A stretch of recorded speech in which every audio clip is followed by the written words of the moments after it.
Welcome to Sound Bites. I'm your host, Jennifer Chandler, and I'm here with Andy Ashby and Drew Barton, the owners of Memphis Made Brewing Company. This week, we'll talk about Memphis Made's new brewery and taproom.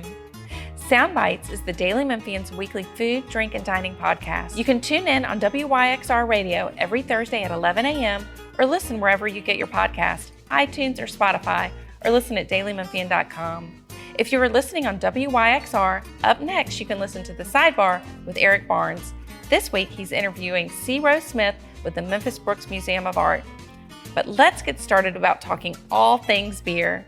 Andy and Drew, thank you for inviting me to your new brewery and taproom. I'm excited to be here. Thanks for coming. Glad to have you. So, this has been a big week for you guys, What? to say the least. What are you talking about? A lot of changes happening in a course of 5 days. A few things. So, you guys closed your original brewery and taproom this past weekend in Cooper Young. I know that was a bittersweet moment. It was. Bitter is saying goodbye, but the sweet thing is going to be that you're opening this new taproom that I want you guys to tell us all about. And you've already been brewing beer out of your new expanded large brewery facility. So let's talk about where we're sitting. Can you guys tell everybody where we are right now? We're in our hidden bunker at the Nudge. We are at our new location at the Ravine. We are nestled in between Monroe, Madison, and Lauderdale. So those are all the streets you'll be able to get to us from. It's a pretty easy place to get to once you know where it is. And we're excited to have some people down here to have a good time and drink some beers. Let's talk about the taproom first, because that's what people can come and they can visit and they can experience.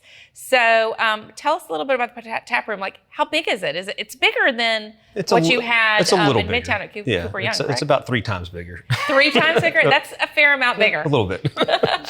Yeah. Tell us a little bit about what people can expect when they come. You will not see forklift tracks in the middle of the taproom anymore. That is a thing of the past.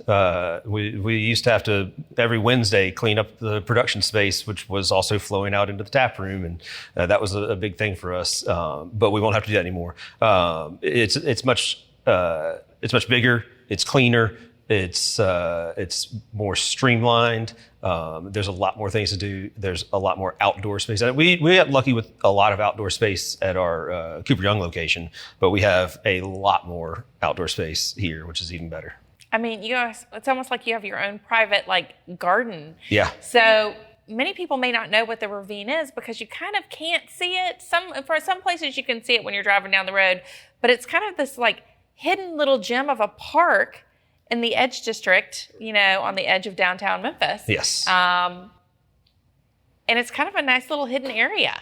It is. I mean, I wouldn't have known about it until we came and looked at the building, and even then, it was not what it is today. It was we referred to it as the ditch before it got renovated, and it is now the Ravine. I mean, just even driving down Madison. You can see the building, but you don't really know what you're passing by until you've passed it by. And it is kind of a hidden gem for that reason. Yeah, it's this kind of urban park out there, and you guys have put out some string lights, and there's some, kind of picnic tables, and there's seating out there. And tons of murals that happened during Mural Fest for Paint Memphis last year. Oh, great. So, I mean, there's over 100 murals in the neighborhood. The majority of them are in the Ravine area. Beers, obviously, if you're coming to Memphis Made's taproom, you're going to want to experience beer. So, how many beers do you have on tap? We'll have 16 taps here at the new location. We had 12 at the Cooper Young location. We'll have a couple of new beers debuting for our opening day. We did one specifically in honor of right next door was the Wonder Bread Factory. So we did Wonder Beer. It is a heavy wheat beer. It's about 7.5%, lots of wheat, big wheat flavor. Thinking just big slice of white bread from Wonder Bread. That's awesome. That's awesome. And I just have to say, for longtime Memphians, I grew up here in Memphis, and it used to be that if you went downtown and you happened to have stayed out late, maybe on Beale Street or at a bar or restaurant, and you were driving back home, you could smell the Wonder Bread Factory in business, and it smelled like wheat and it smelled like yeast. You used to actually be able to pull up and actually they'd give you warm bread every once in a while back in the day. And, but the one thing was late at night, this whole neighborhood smelled like freshly baked bread. And guess what, guys?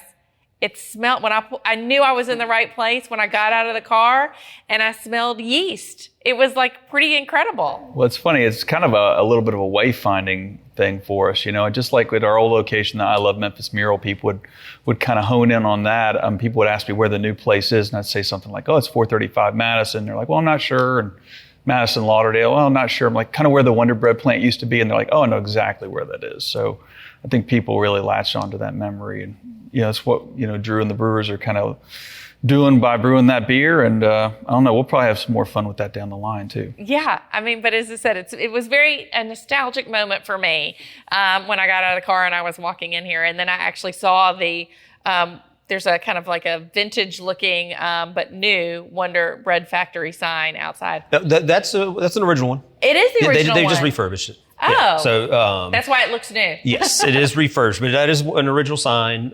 It's not the big one that faces towards downtown. I'm not exactly sure where it was on the property prior to that, but the property owners, when they demoed for the apartments, they kept that and refurbished that. That's cool. And that actually, I guess, talking about when you're coming to visit here, you actually enter here off of Lauderdale, correct? Correct. That's our main entrance. So that's the main entrance. If you see the Wonder Bread sign, look across the street, and that's one of the main entrances to come into the tap room at the brewery. Go. Absolutely. Yeah, and that's part of the Rise Apartments, which our property owners also developed. So the Rise kind of is an homage to the Rise, the bread. I get it all. That's so cool. So what other things might one expect that might be kind of new and different than the experience they had at the original tap room in Cooper Young when they come out here to the new one in the Ravine, other than the fact that it's much bigger and it has this lovely urban backyard? I think we're going to have one thing I'm looking forward to, and I know a lot of our brewers especially are looking forward to, is a lot of the video games we're going to have. We're partnering with like Nerd Alert and Flipside, and they've brought in a couple of cabinets of some games and then some pinball. So we'll have a whole corner and section over in the tap room where people can just kind of hang out and play some games while they're beer. That's cool.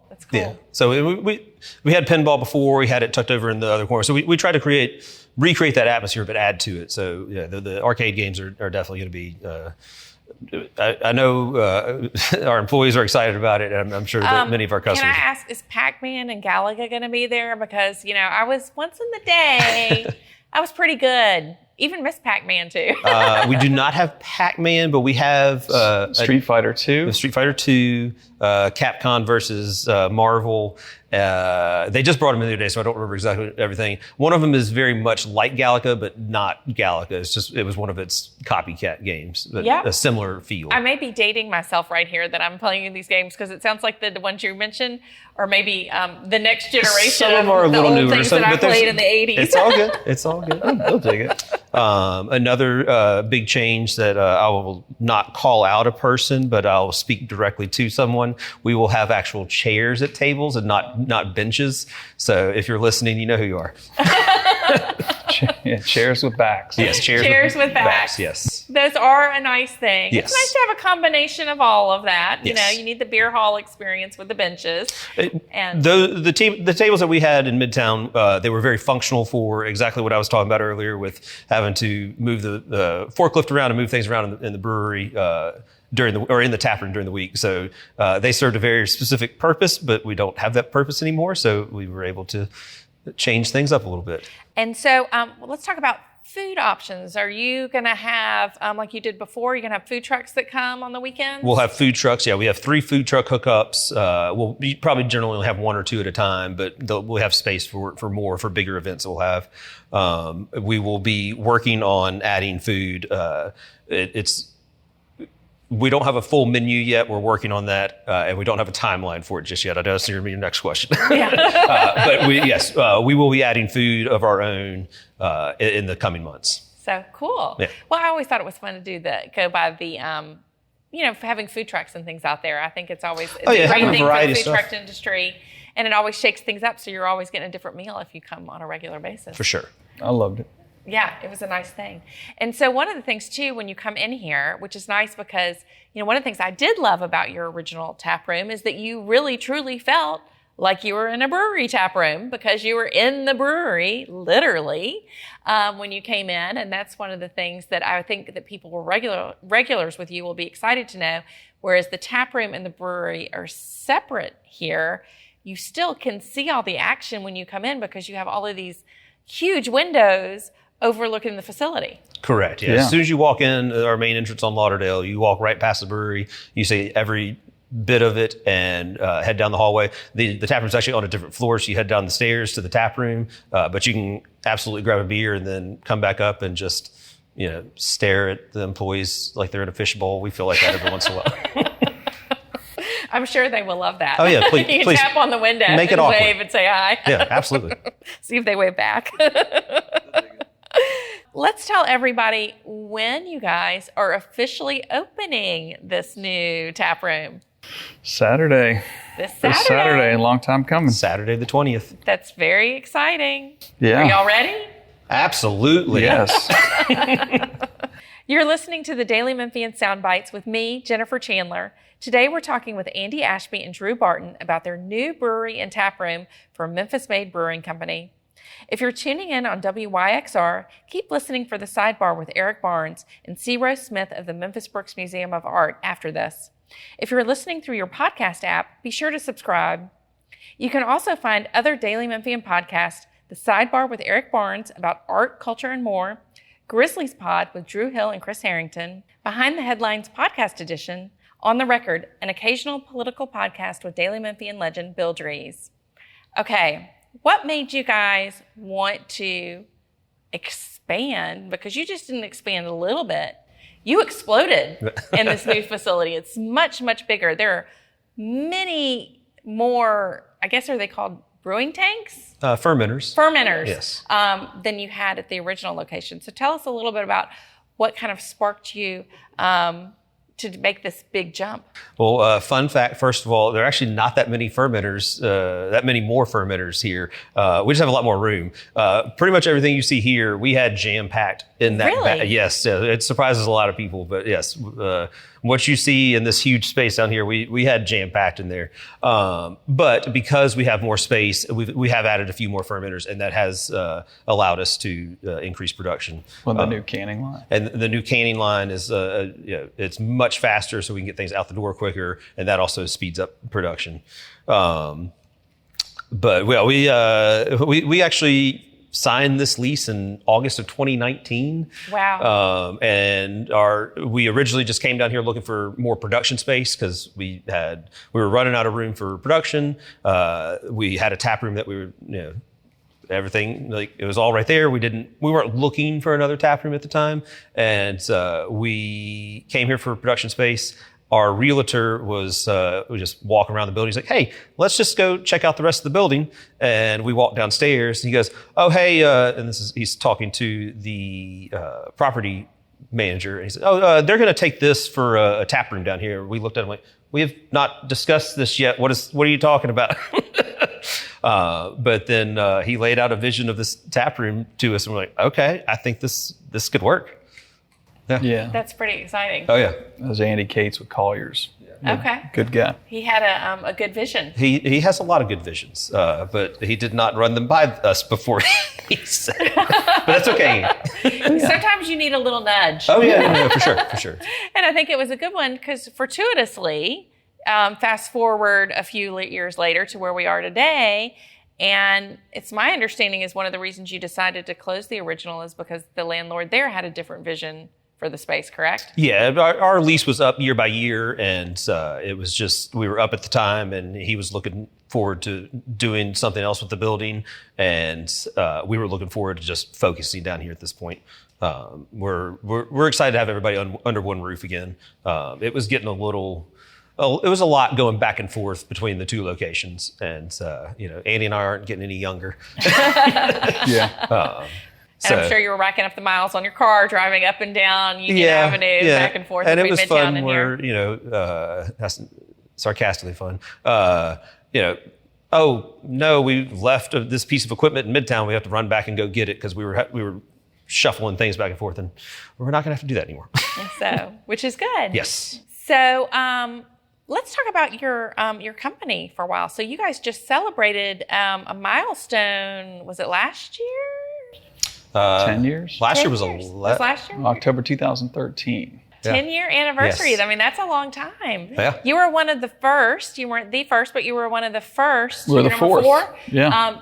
craft breweries here in Memphis. And Yeah. so you really started what has now become a huge industry for Memphis, I think, and it's really cool to see. But I do know that you have really at the forefront of that about, making Memphis Made beers. Oh, yeah. Hence your name. Yeah. So what was the beer that started it all? We did 2. The first 2 we put out, Parkway Pale Ale and South Cooper Saison. South Cooper Saison. Yeah, those were the first 2. Yeah. We started the company, we were a seasonal only brewery. So we do 2 different beers. Well, we started with those 2, and then we went seasonal, and we're doing 2 different beers every season. That's great. And yeah. So let's take one step back that I should have asked in the first place. What made you want to open a brewery? Well, part of it was, I think at the time, I can speak for myself. One of the things I liked, was that, Memphis really didn't have much of a beer scene when we were looking to start back then. When we were in planning phase, really was Ghost River was it, and they didn't have a tasting room or anything like that. So people were kind of not saying Memphis wasn't a very good beer town. So as someone who loves Memphis, that's always something that's driven me. And then, Drew was in Nashville at the time, and I don't want to tell his story, but he called and asked if he wanted to start a brewery. And it just seemed like a really good time to do it, and to be active and educate people and have conversations about beer. And a couple other companies had the same vision, I thought, the same year, I think High Cotton, which is around the corner from our new downtown spot, they opened, and then Wiseacre, and then us, all in 2013. So that was a big year for beer. Yeah. Why did you want to get in this business? I started homebrewing when I was in college, and I made that first batch of homebrew, and I knew that's what I wanted to do for the rest of my life. I was in engineering school, and I didn't really have a problem with the classes and everything, but I was lucky enough to do a lot of internships and realized I did not want to sit behind a desk working as an engineer. And I loved everything about making beer. And I gave myself 2 years after graduating college to either get a job at a brewery or start a brewery. And 6 months after I graduated, I had a job in Asheville, North Carolina brewing, and stayed out there for 5 years to learn everything I could. I started out as a delivery driver, made my way up to assistant brewer, and then within a year and a half of being there, I was the head brewer, and then came back home to start our own brewery here in town. That's great. I love that story. It's one of those things, not many people in life are lucky enough at that age to be like, this is what I'm going to do. Yeah. And to make it happen. Yeah. Yes. Yeah. And to make it not only just happen, to make it be very successful as well and create a great product.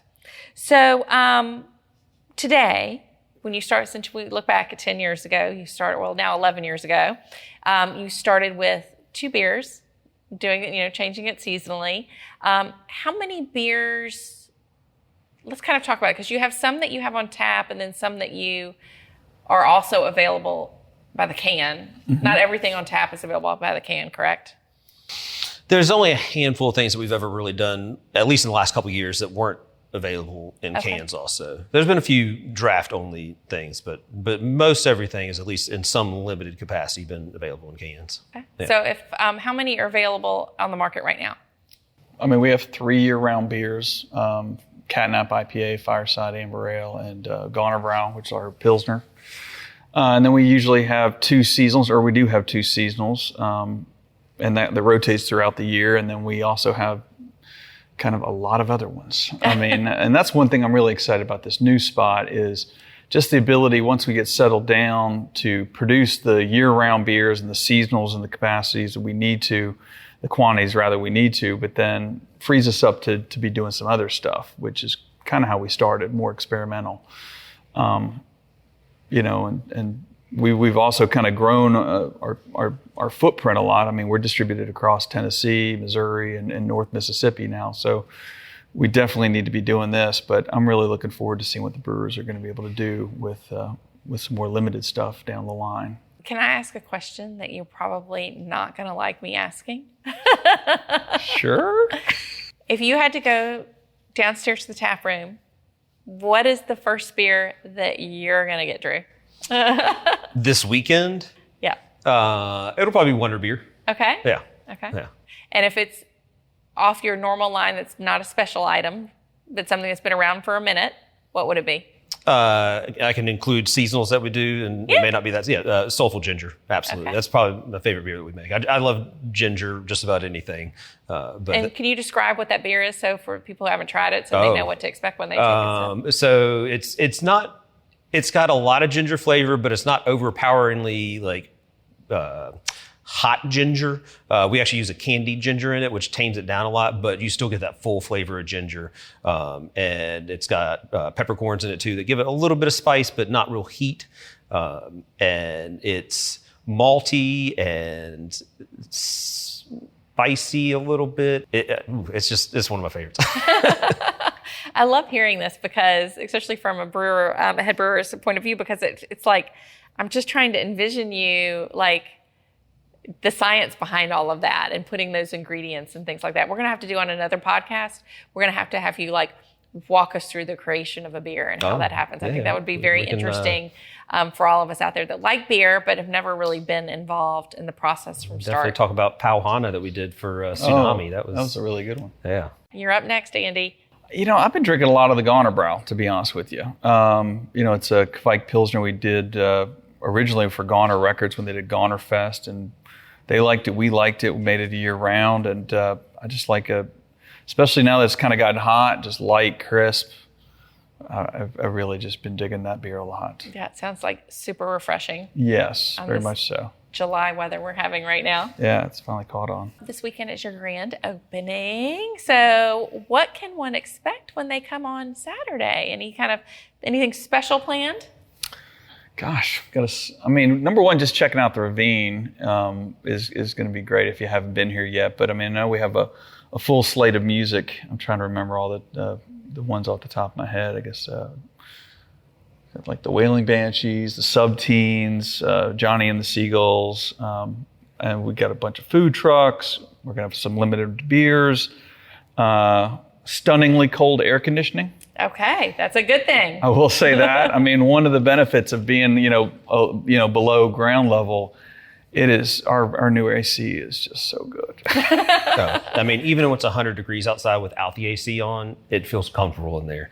But great. You turn that AC on and it is just cranking. And and we have roll-up window doors facing all out through the ravine, so you'll be able to sit there in the AC like you're sitting outside. And what are your hours of operation going to be moving forward that people can come to the tap room? We're going to do the same that we've always had, basically Wednesday through Sunday. So 4 to 7 on the Wednesday, 4 to 10 on Thursday and Friday, 1 to 10 on Saturday, and 1 to 7 on Sunday. And one of the things too, on kind of a last note, is one of the things when I think about y'all's brewery is it's family friendly. Yes. Yeah, I think that's really cool that, especially on a Saturday afternoon, if you want to come out and have some beers with your friends and you happen to have little people, you can bring your little people and they can play in the ravine, I think. Yeah.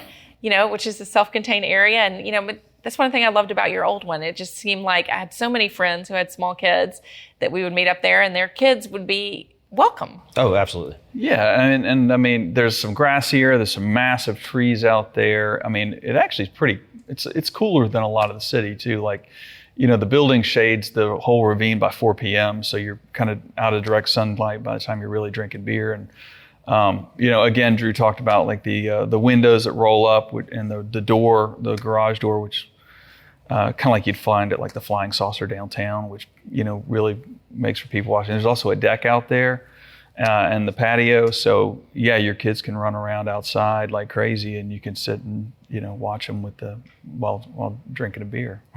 That sounds like a good plan. Oh yeah, without a doubt. And we'll have some games out there for them. We got spike ball. And, a couple other things. Also wanted to mention the Macrophonics will be playing on Macrophonics. Saturdays. Oh. You must have Oh, forgot that- one. Yeah. I haven't heard the Macrophonics, but maybe I'm going to have to make sure I come to see. They're great. They played at our Cooper location, I think, twice now. Yeah. So it's a newer band, younger kids. So it should be good. Well, I'm very excited for you too. This is such an exciting thing, and I can't wait for everyone listening to come down here and see this space. It is so impressive. And it's one of those things, I know lots of people are sad that their old hangout is now closed when I talked about bittersweet. But I think when they come down here and see what you guys have created, they're going to see the new vision and the next chapter for Memphis Made Brewing Company, which I think is definitely a bright spot for Memphis and downtown Memphis and our city as well. So that's all the time we have for today. You can tune in on WYXR Radio every Thursday at 11, or listen wherever you get your podcasts, iTunes or Spotify, or listen at dailymemphian.com. Thank you, Andy and Drew, for having us here today. Congratulations, and enjoy the fun this weekend. Thank you. We will.